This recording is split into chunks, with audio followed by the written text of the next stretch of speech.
Welcome to the Change With Him podcast. This is Gerard Uselli here. We are on episode 10, a very exciting sense of opportunity to come along as we've been doing a lot of collaborations throughout Staten Island, my hometown, also in the sense of working with all walks of life, whether that's within the industries of so many, also in a sense of influencers and whatnot. But we have something very special for today, which is our first crossover podcast episode with In the Zone Media, and their podcast is called You Know I'm Right. Very good friends of mine, Nick Durst and Joseph Calabrese. Guys, how are you doing today? Doing well. I believe you and I are doing this podcast from the same block, just a few houses down. Look, it is a small world to speak for itself, right? Right. And Joe's coming to us live from the You Know I'm Right guest studios for podcast appearances. That's right. We're coming to you live from the town fair living room. So usually what I do is when I'm a guest for other people's podcasts, I stay downstairs in my living room to change it up. When Nick and I are recording, we usually record in my bedroom. I have my little setup there with my little webcam and stuff. So it's going to be good. I'm really excited to be on with you, Gerard. Absolutely. And something that we have in common, all being New Yorkers, especially in the sense of being from Staten Island. I was curious to know, in this case, what were your guys' childhoods like growing up? Yeah, I guess I'll go first. Childhood, grew up, played a lot of sports, played outside a lot, which I know this generation of kids doesn't do. They're on the iPad at the age of 1, which is scary. I had the dial up old AOL and never really was like the big technology person until probably middle of the OOs, and got my PlayStation and started playing PlayStation and whatnot. But yeah, very active childhood. Was playing sports, played baseball, soccer, and basketball, and then play outside with my friends, tag, whatever it was, went swimming, went in the pool. So very active childhood, and look back on that, and I'm kind of scared now that that's like 20 some years ago. Yeah, I was kind of the same. I was very fortunate. I grew up in Great Kills, and it was a really great neighborhood because a lot of my friends basically were the same age as me, if not a year or two, either older or younger. We have a couple of schools in our area, so we were able to kind of go around. We play baseball one place, we play basketball at another place, we play touch football on the block around the corner. We had some dead end streets, so it was really good for us. But yeah, we were always active. We don't live too far from a movie theater, so we would always go out on like Fridays nights and stuff. We would go to the mall on the weekends. Again, very, very active like Nick. I was very fortunate that all my friends, we all love sports too. Pretty evenly split out through all of us in terms of fandom. I am obviously a Yankees fan. Nick is obviously a Mets fan. I'm a Jets Great fan. friendship. Nick's a Giants fans. Yeah, so there's a really Big wrestling fans of that. And huge wrestling fans too. But there's a really nice harmony between Nick and I. There's a really nice balance there. And recently, a couple years ago, when you're driving along Arctic Hill Road, there is the park that they opened up in there, which have a couple of trails that you could either walk or you ride your bike. So I've been using that recently. But yeah, so Nick and I, we come from a very, very similar place, went to the similar schools, went to the same middle school, kind of had a lot of friends that we were able to go outside and kind of enjoy and be outside with. And unfortunately, it seems like a lot of people don't do that anymore. A lot of kids don't do that anymore. I still see some kids on their bikes around this neighborhood over here. So maybe not Great Kills in particular as much as some other places on Staten Island, but for the most part, I enjoyed my childhood. I had really great friends, and I still do.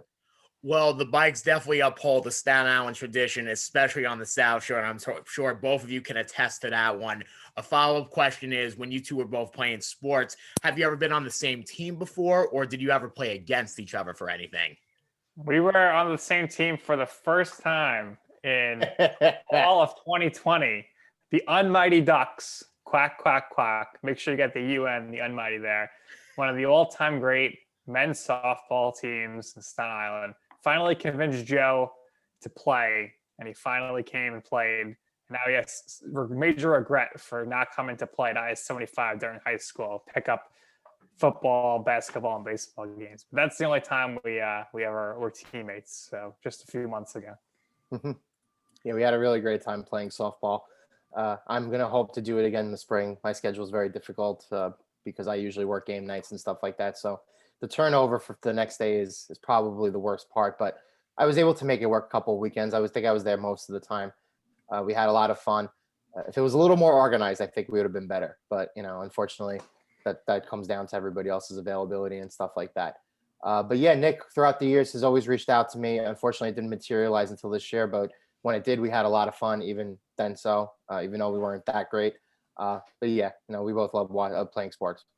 Now, the key word is you said you weren't that great. So think of it this way: less is more, and you're able to have better quality of performance on your sports teams. Very true. So another thing I was curious about is with your favorite sports that you've played, I'm sure a couple things have been mentioned previously, but what made you gravitate the most as far as like actually following stats of the players themselves, like as far as the inception of really starting to get yourselves engaged with a sport outside of what your team is? Yeah, I think a lot of it for me is just watching games with my dad growing up, and my grandparents are tremendous fans. I talk to them on the phone and, talk about the games. And then, believe it or not, if there's anybody young out there, there used to be this thing called newspapers that used to come to get delivered to your house. And I used to read the Staten Island Advance every day after school in the host sports section, and I would just memorize things. And that was kind of the inception of me kind of taking control of my own destiny, so to say, and figuring out, how do I know this stuff and everything. And then, since then, obviously, we've had the explosion of the internet, so everything's at our fingertips. But for me, it was just family and the newspaper growing up. What about you, Joe? Yes.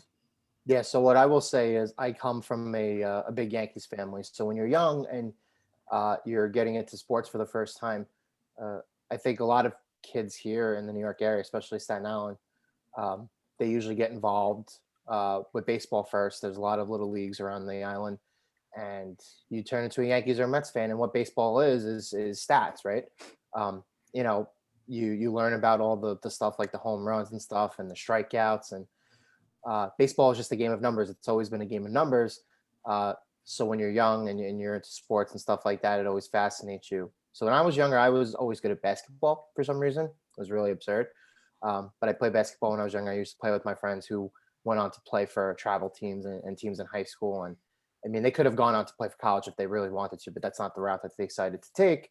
But yeah, so when I was younger, I used to do the same thing as Nick. I used to read the newspaper. I remember I used to use the internet a lot, like in the early days of the internet. I used to go on ESPN.com all the time. And obviously this was before a lot of other stuff pertaining to digital media kind of exploded sports a little bit more. But your first love is obviously baseball. I was a Yankees fan. I played basketball when I was younger. And then as I got a little bit older, transitioned to baseball. Baseball wasn't really that fun for me to play, too stagnant.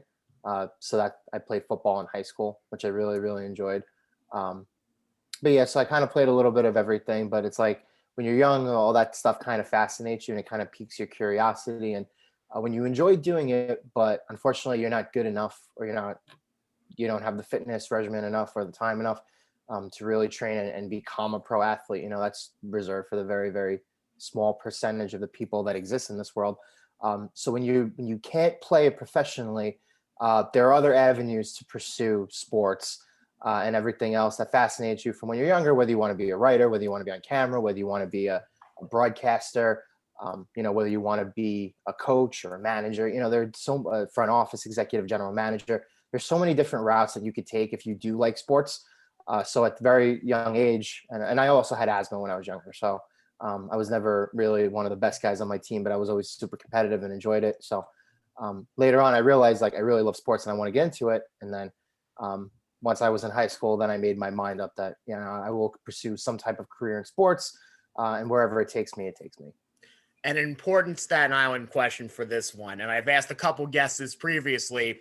What do you think is more competitive? You actually playing the sports or your parents watching from the sidelines? I guess it all depends on your parents, right? For me, it was certainly playing, but I mean, I have seen instances where other players or teams' parents are just a little too emotionally invested at times. And at the end of the day, you got to realize that for the kid, they got to have fun, and it's going to be memories for them, because eventually you reach an age where you're not going to be able to just play sports or any recreational thing for fun anymore. Same thing with a lot of these kids that are in dancing school, super competitive, and the moms go wild. So for me personally, it was more about the on-field stuff. I don't know, I guess it all depends on where you play your baseball or whatever. I played for the YMCA, so it wasn't like wild, but it just depends. It depends on where you play. It can get super competitive. All right. So another question is when did you turn to like broadcasting, which I'm sure it was like at an older age, and when did you feel like you had talent in pursuing it further?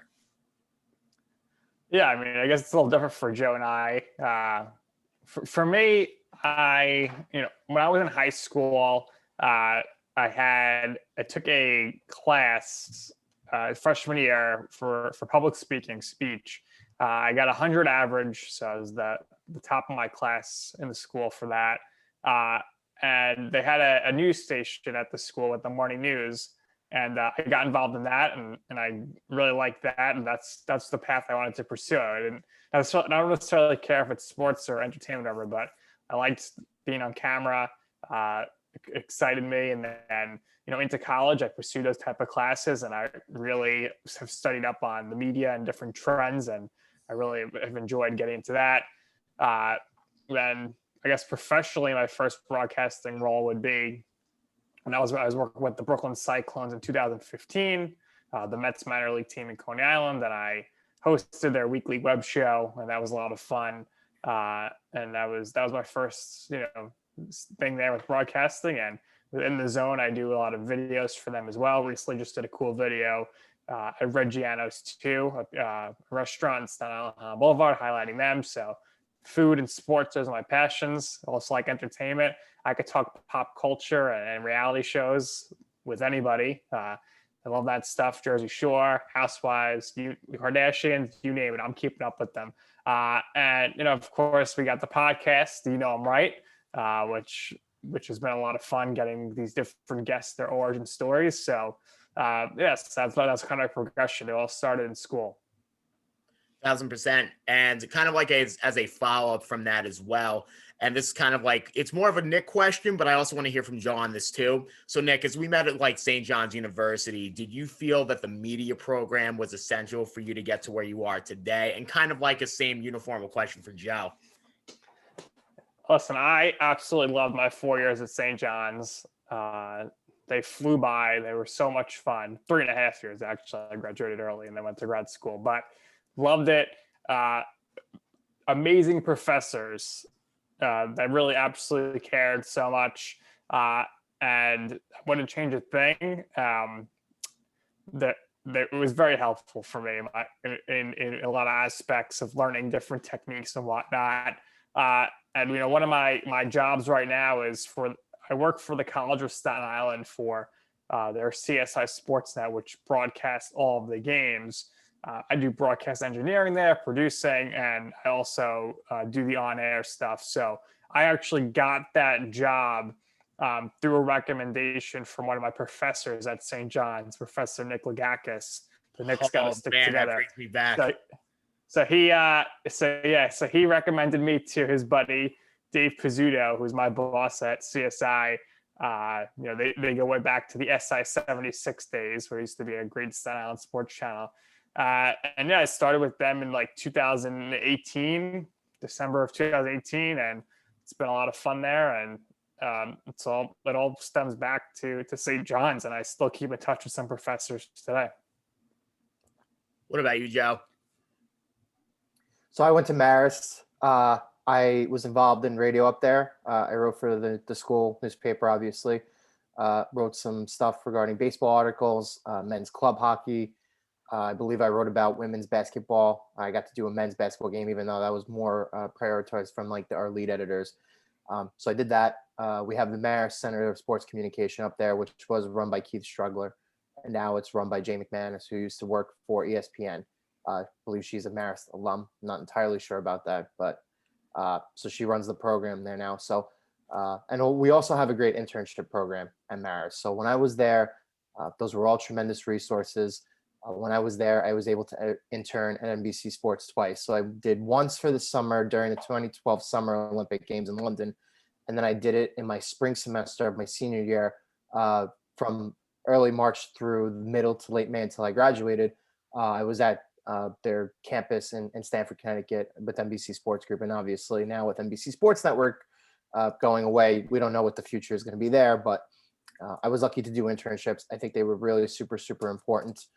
And in terms of broadcasting for me, I didn't do any kind of video work until I was kind of a few years out of college. And then I started working in Secaucus with NHL.com. And at the time, their platform was on BAMTech, which is now owned by Disney and part of Disney streaming services. So I kind of do the same types of responsibilities and roles with my job for both NHL.com and MLB.com. So now seeing team video come in, seeing network video come in, being around people who are producing the shows, the people who are manning the equipment, you get a fascination for that. And very fortunate that Nick came up to me even before we started the podcast. This was something that was probably, I would say, 2 years in the works, a year or two of works in before we even started. So then Nick came to me with the podcast idea for You and All Right. And early on, we were just doing audio. And then since it's turned into something where we do the Zoom calls and stuff. So for the first time ever, I've been on camera doing stuff, been trying to get used to it. I wasn't used to it at first. And now that we've done a bunch of them and we've done a lot of really great ones with a lot of really great guests, you get so much more comfortable in front doing it. So Nick has more professional experience doing other stuff like he's done for the Cyclones and what he was doing for In the Zone and going around and doing interviews and stuff like that. So he's got a little more of the professional experience when it comes to on-air stuff and broadcasting. And I see what he's doing, and I think he does a really good job at it. And I see him leading the way when it comes to getting guests and stuff for the podcast and kind of taking the reins. So when you see somebody do that and be able to not only like accomplish doing the stuff with the guest work, but be able to have all these great examples that are on his resume, it's very easy to want to follow. And I always had this fascination, but now I think the partnership and the friendship that Nick and I have now doing this stuff, has really led me. It's really, really increased my fascination to do this stuff. And I think I'm getting better at it with, him by my side. So a follow-up question to that. For both of you, when you've been posting articles, whether separately or together, was there ever a time where you were completely shocked by the result, not expecting much from the post, but then it's just like, how the heck did this happen? How, like, all these different people are viewing my content, and like it kind of like blows you away. Has that ever happened to you like a couple times? Joe, why don't you take this one? Because I think there's been times that with the podcast where I've totally shocked you. Yeah. So I'm going to do just something that's really, really recent in my mind. And that was the episode that we did with Al Dukes.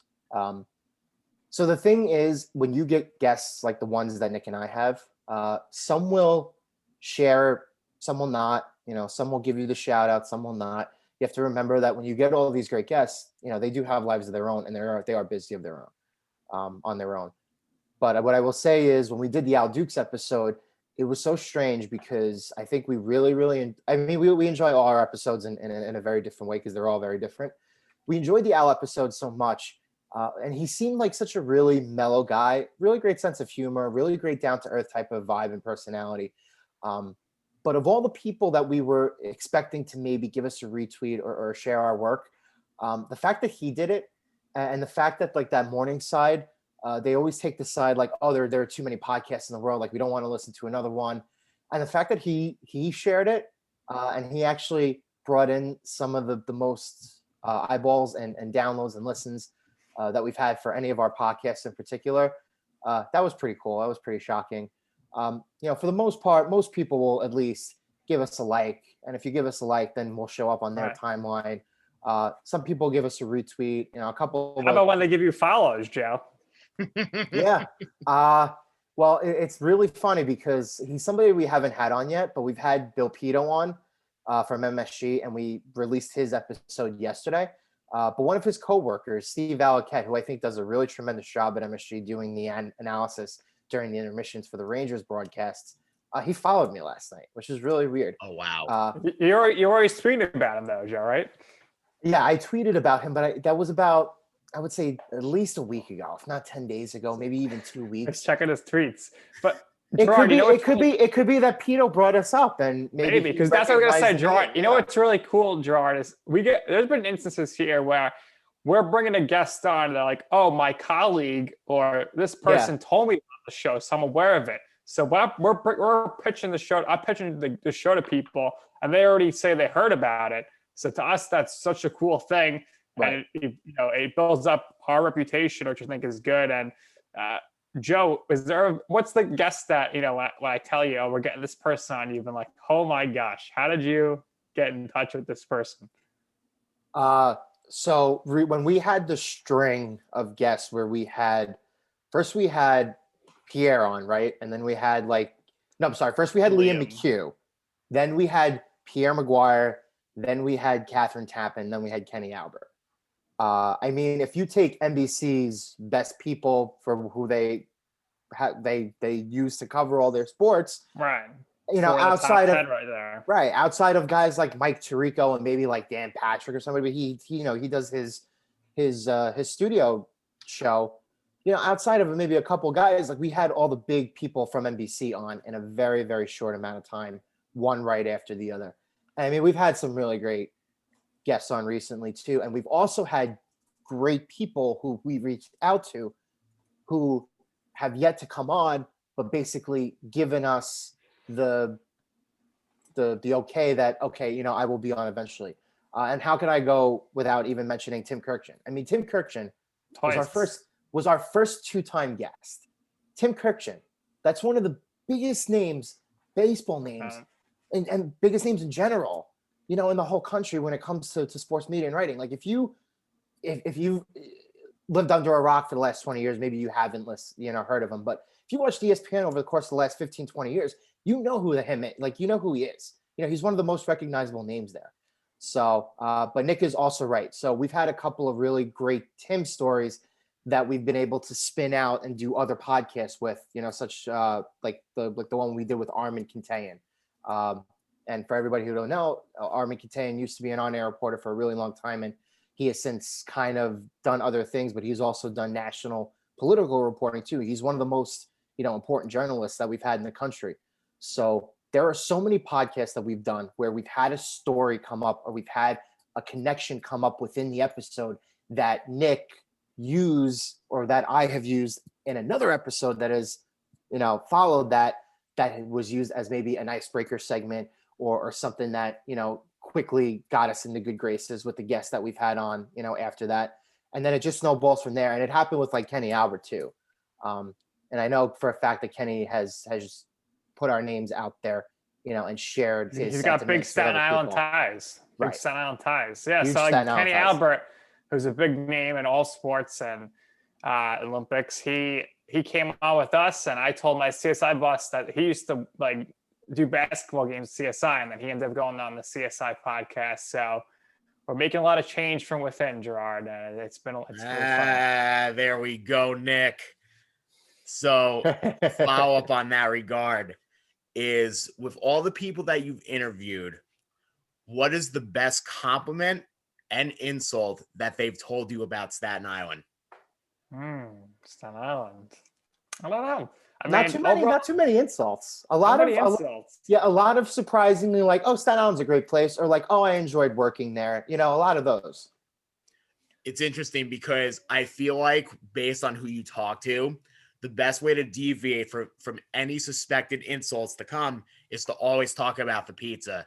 And Nick, I'm Wow. sure you can relate to that with your Instagram post at the same time because pizza brings the world together via tape. That's one of our go-to questions. Anybody's from Brooklyn or Staten Island or host a cooking show like Jenny Dale, we always say, "What's your go-to pizza?" And if anybody, we have Jenny Dale. She hosts a cooking show, Campus Seats. She also has CBS.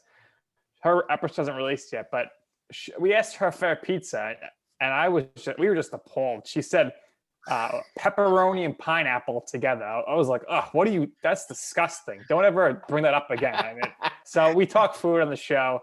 It's fun. I mean, overall, like the best compliment Joey got has to be from your guy Armin, who stopped the interview. Yeah. So, I mean, we've gotten a variation of this point a few times, but we did an interview with Armin Contain, and it was about, I would say, a 90-minute interview. And it was just a very, very tone serious interview. We covered a lot of just typical professional topics. We didn't get too much into personal stuff, but I'd say, about halfway through the interview, maybe 45 minutes in, he was like, I have to stop you guys here. And he told Nick and I, and you can listen to this when we release the episode, he said, these are the best questions that anybody has ever asked me. And Wow. I was really taken back by that. I immediately texted Nick when that happened in the interview, because as I just mentioned, 5 minutes ago, Armin Katayan is, again, one of the most well-known and important just journalists in general over the course of the last 30 years in this country. He's recognizable as a name doing the sports and the sideline reporting, doing a lot of in studio news related shows. He's been a featured guest on like Real Sports with Brian Gumbel and Outside the Lines, which are some of the best like sports journalism shows that have ever been out there, period. Like I said, he was a political reporter. So for somebody who has experience working basically everywhere, he's worked at CBS too. Again, obviously if he's worked at ESPN, that means he was doing corresponding work for ABC. Here's somebody who's worked at all the most important places in the country that we have in terms of media companies. Somebody who has met some of the biggest names in the world, got the opportunity to be around some of the best names in their profession in the whole world. And here's this guy saying, Nick and I were asking the best interviews of anybody he's ever dealt with. And this is coming from somebody who knows how to ask questions. This is coming from somebody who knows how to get the best information and interviews out of people. So to me, I was like blown away. I was like, holy moly. That was the moment that I realized, like, okay, what we're doing here is not only awesome, but it's like people are getting a lot of really great intrinsic value out of the podcast that we're doing. So really, I was just taken back. I think it's like one of the best comments that you could receive, to know that you are very, very prepared, and you are so prepared that you're impressing the other person whose credentials are off the charts. It's such a great feeling, man. Right. I think it's worth pointing out that we are I guess you call it a sports podcast, but we're really a lifestyle podcast, but we're getting career origin stories from anybody. And, we have plans to hopefully expand into entertainment or music, because the platform of getting for these origin stories like you're doing to us here, it just works across the board. And that's what I think is a unique spin, that people actually want to listen to that type of content.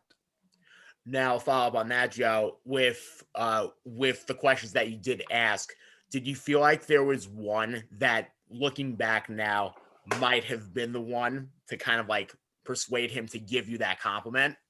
Yeah, it was when I was asking the question about going through the different channels as a political reporter, because I think when you work in sports and when you work in politics, those two are a little bit different. I mean, similar ways to go about your job, but I think in sports, I think there's a little more of a simple manner in the way you have to go about things.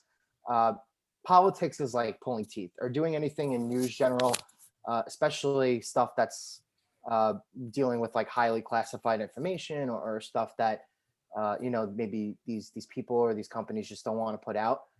Sports is very simple. You go to the team's PR representative and you say, hey, listen, does this player have 10 minutes or 15 minutes to do this spot, for us during the middle of the day, or maybe we could get this person, over the weekend. And then you go back and the representative will say, yeah, sure, whatever the case may be. I feel like there's a very simple process there, whereas opposed to news stuff, it can get very, very challenging, which is why some of the most important news scoops in the country, only certain people kind of get them. In sports now, you're kind of seeing a lot of more reporters get news in general. In politics, it's very condensed, and a lot of the reporting that's done is on the secondhand level. So I think to ask him that question, because I think the ways he goes about both jobs were so remarkably different. Maybe nobody had ever asked him the question before. So when I asked him that, that's when I think he stopped and he said, like, wow, these are good questions. Like, nobody's ever asked me this question. And this is the type of question that somebody should have asked me before. So I believe that was the point in the interview. I think Nick can clarify that for me. But yeah, it like I said, it's like the light bulb moment. It comes on, as soon as the final word left my app, it was almost instantaneous that he stopped us and it was like, you guys are asking me great questions. So again, just like I said, really wow moment. Yeah, people don't want to have their time wasted. They like Right. it when we're prepared and we ask questions that we kind of already know the answer to, in a sense that can lead them in the right direction. They would want to just come on and be like, oh, who's your favorite player? Like, whatever, doesn't matter. Now, and what I will say, Go ahead. is one more point to follow up on this. We recently did an interview with Jay Crawford too, who used to be ESPN's Cold Pizza host. He was the one of the very first people on for First Take. He was basically the main anchor for the 11 a.m. Sports Center for years and years and years.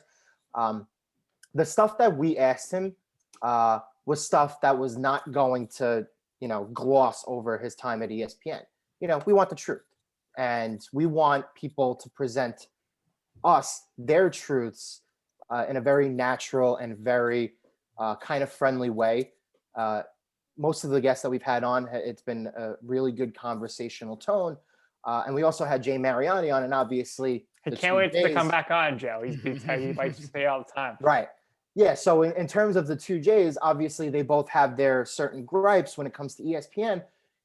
Nick and I are going to face that head on. We're going to ask the questions because we want your side of the story. You know what I mean? Like, there's multiple sides to every story. Some say there are two, some say there are three.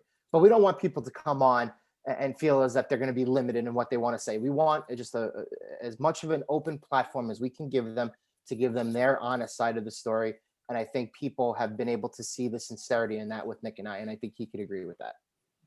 Now, Joe, you might have answered this question already, but I want to hear from Nick on this one because I'm curious about this. With all your experience to be considered, what was the most nervous you've ever been on the radio interviewing a guest? Was there anyone that really made you starstruck? Yeah.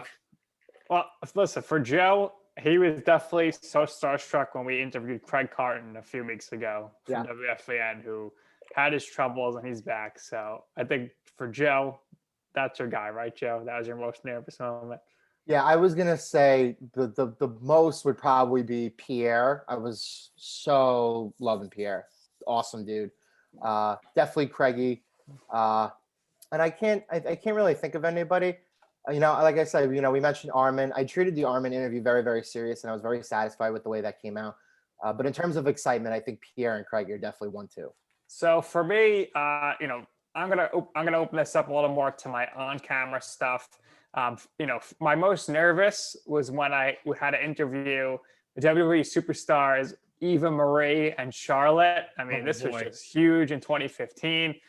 Shout out to my buddy Adnan Verk, who loves Eva Marie and would do anything to.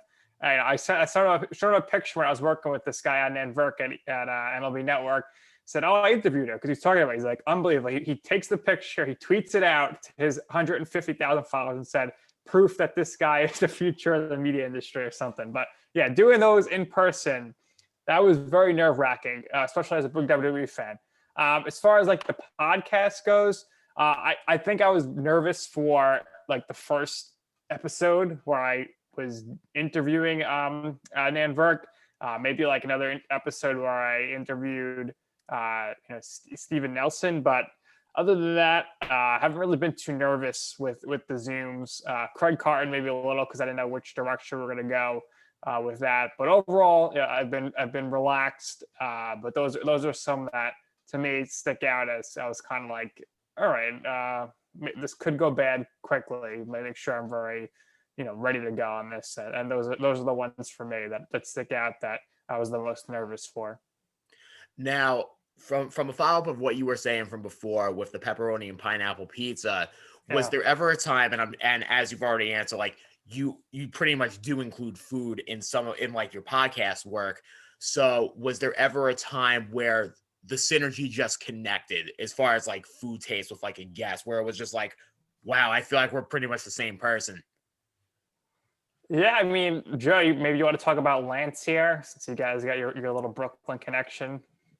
Yeah. Yeah. So I mean, we asked not every episode, but when it comes up, we always ask the food question. What was Lance a fan of? Was it Tafara's, or am I getting him confused with somebody else? I think so. But he said that because you asked about L&B. Right. You asked the Rolling Roaster versus Brennan and Carr. Right. It's always Rolling Roaster. It's not even a competition. Yeah, no. So we've asked the pizza question at times. I think the Jenny episode in general, though, is just the best food one. Yeah, obviously, when you're a cook, it helps things. Yeah, and like I asked Craig Carton what his favorite breakfast food was, because when I used to intern with him, he used to eat Chinese food for breakfast, or pizza, or burgers. So he kind of liked that. He was like, "Wow, never thought about that." But yeah, I think we got to get along with most people in that regard. And we're just talking food whenever we can bring it up, and we always like to just try to throw that in when it makes sense. Especially when people are in the geographical area where we know that there's going to be good food. Right. Well, I can't wait to wake up tomorrow for that breakfast, to say the least. Should be a good one. And final question is, going with the change within, what's the biggest change you both want to see for 2021? Yeah, I think as far as the show goes, we want to be on a big time media platform and kind of just take this to the next level. We want to expand the show as much as we can, get as much exposure as possible, and get to a legitimate, like, big time company who is going to really value us and push us to the moon, and just kind of take it and roll with us. And we'd love to turn this into a career somehow, some way. And I'd also, outside of the podcast, I want to just continue my work broadcasting and hopefully, make a difference somehow, some way. That's where I'm at. Joe, what do you think? Yeah, I agree. I think from our standpoint, and I really think you've done a great job with this. I think the connections that we've made, we have a seed planted in so many different places that I think, so obviously my goal will kind of align with Nick's here, is I just want to figure out a way to monetize this, because I think with the quality of the guests that we've had over the course of the last 2 months or so, I believe there's a lot of really great, unique, original information and advice in our podcast that you probably won't be able to get anywhere else. And I really feel like that's the truth. So, the old saying, hard work is always rewarded. I think it's a matter of time before the work that I've put in, and more so even Nick here, he's put in a tremendous amount of work. He's fully responsible. He's the one who carries me. But I think that with all the work that we put in and the connections that we've made, I believe it's only a matter of time, whether it's 6 months from now, maybe it's a year from now, maybe it's 3 weeks from now, who knows? But I just feel like the work that we've put in and the connections that we've made, there have been so many seeds that we've planted out that if we keep watering those seeds, one of them is going to grow into something that's bigger and better and more, even beyond what we were expecting for this when we first started. So my number one goal is just figure out a way to monetize this, because Nick and I, we treat this as our second jobs. There was a time over the course of the last month or so where we were having at least 5, if not 6 or 7 guests on a week. Now imagine one episode's 45 minutes, another one's an hour and 15. If you extrapolate that over the course of a week, that's kind of a little bit of a side hustle thing. Right. We have 22 unreleased episodes. So Yeah. that's almost a full Wow. day worth of interviews. And again, imagine if everyone's at least 45 minutes to an hour, that's even beyond maybe even a day's worth of interviews. So there's so much work that we've done behind the scenes that has not even come to fruition yet because these episodes have not been released. People don't even know that we've interviewed these people yet, and there are so many great ones on tap. So again, I just want to monetize it. I think if you continue to put in the hard work, if you continue to put in the effort more so than anything, and I think that effort is the key word here, you will always be rewarded in some way. So I feel like it's only a matter of time. But yeah, I believe that is coming in. It is my hope that in the next 12 months, somebody figures out like, okay, these guys have talent. You can get stuff with them you can't get anywhere else. They have so many connections. They are so well liked. These two deserve an opportunity, and they deserve an opportunity to make money off of this. Well, Joe, you know what the street prophets say, a new day. It's the power of positivity. Absolutely. What a way to end that one, right? Yeah, we want the smoke. Absolutely. ESPN, don't disappoint them. No.